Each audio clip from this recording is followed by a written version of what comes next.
Hello again, and welcome to my continuing series. Today, I'm going to be talking again about government, about the kind of government that was established for us by our founders, what they hoped for to secure for the future, for us and for our progeny to come in the future. And I would like to talk about truly the wisdom guidelines that should form the basis of all the laws that govern us individually and as a society. The proper function of our Congress and all representative bodies is not so much the creation of new laws, but the defense and establishment of policies that provide for the just enforcement of the universal laws of God. Laws like the Ten Commandments and the great law of virtue. In its best sense, equitable law is a natural product of creation.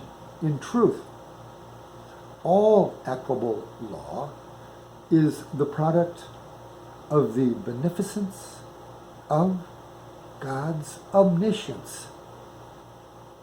Our declaration says, "We hold these truths to be self-evident, that all men are created equal, that they are endowed by their Creator with certain unalienable rights, and among these are life, liberty, and the pursuit of happiness."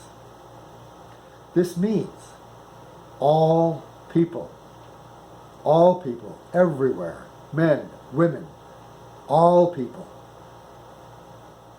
were created equal. The equality that they spoke of,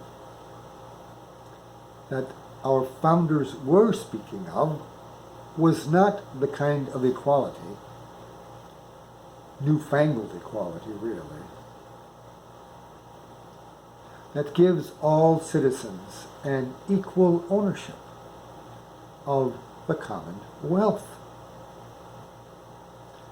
It is the God-endowed equality of free will choice and equal standing before the court of ultimate justice. That is the kind of equality they were talking about. God allows us the freedom to make our own decisions about how we want to conduct our life. Our declaration proclaims that everyone should be awarded the liberty to pursue their own way.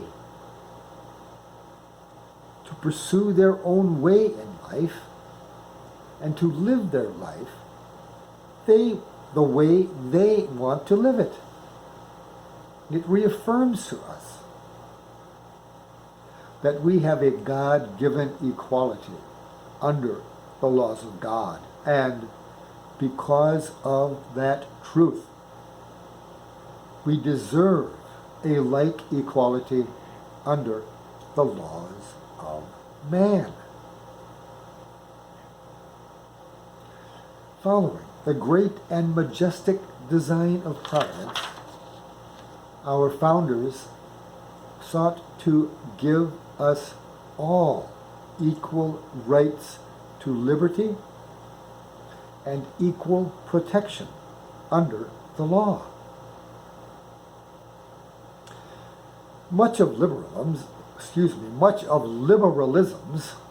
equality and equity agenda that we see before us these days is based on pure fiction. Humans are naturally unequal in many ways. Humans are not born equal in genetic inheritance or material endowment, our physical, moral, and intellectual differences are manifest. To say nothing of the differences in birth, wealth, and talent. Frankly, when newly born, we exist in a state of the most abject want, in a state of perfect helplessness and ignorance. Without help from our mothers, our families, and fathers, we would certainly perish very, very quickly.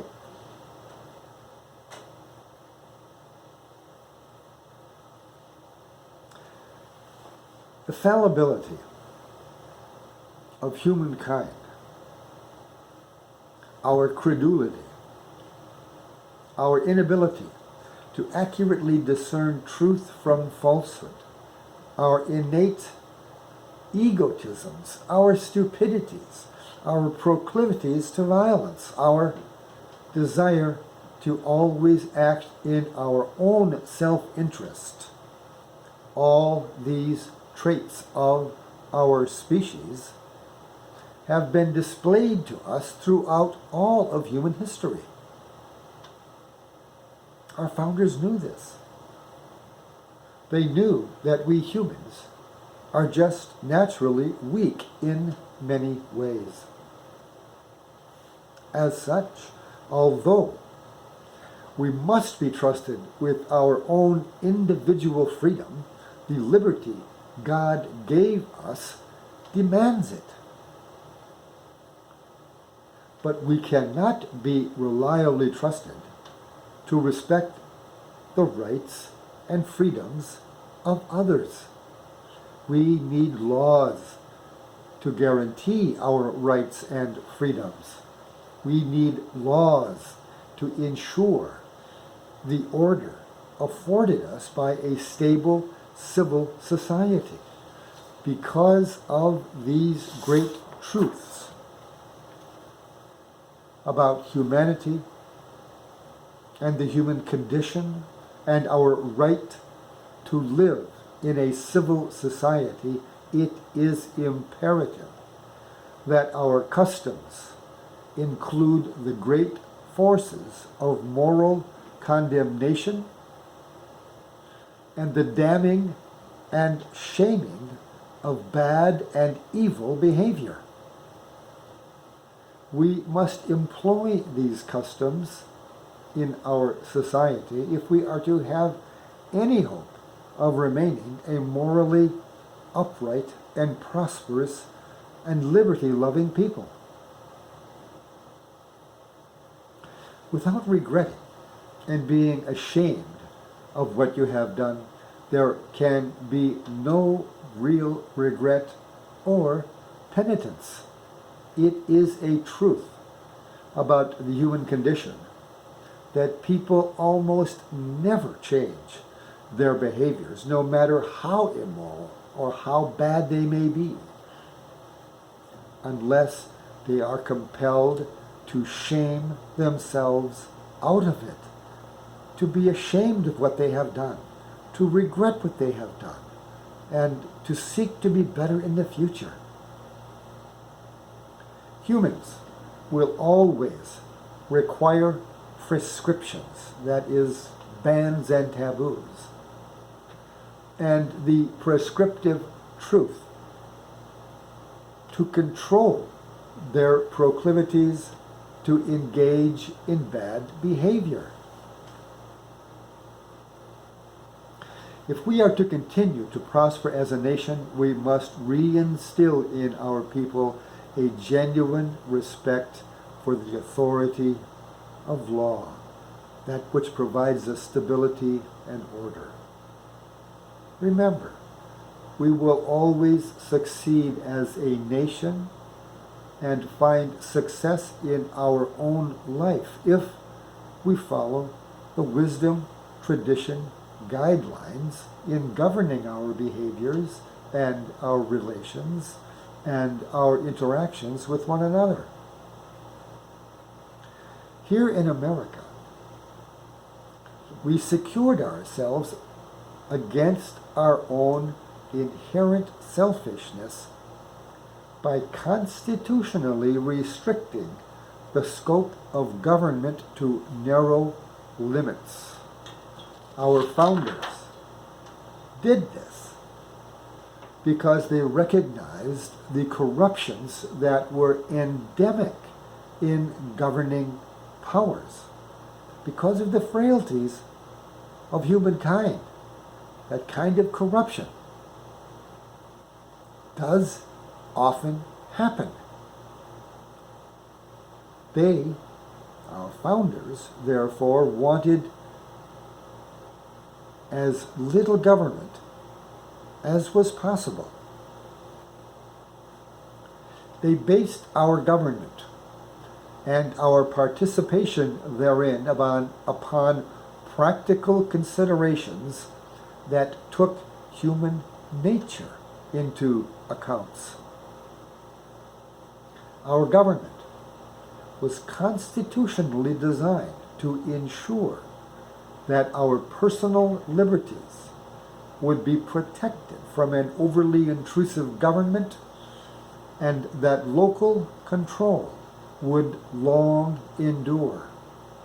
Our founders knew that the smaller the unit of government, the closer it would be to the people, and the less possibility there would be for the usurpation of power from us individually, and a usurpation of power from the hands of our local communities.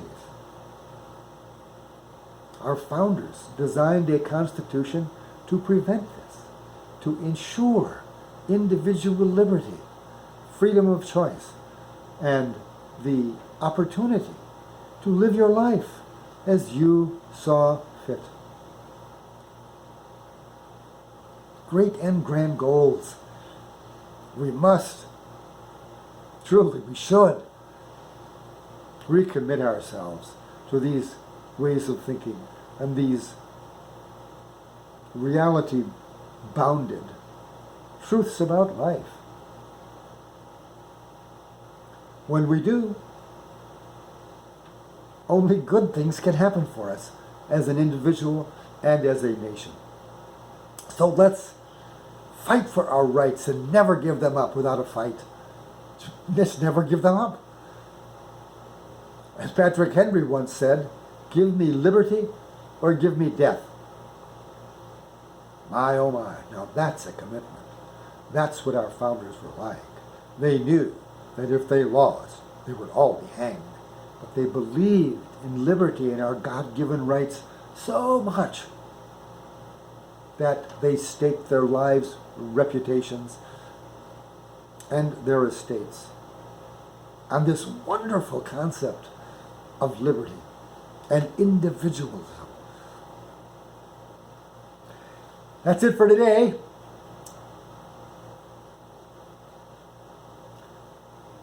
Let's take these matters to heart and enjoy our lives as best we can.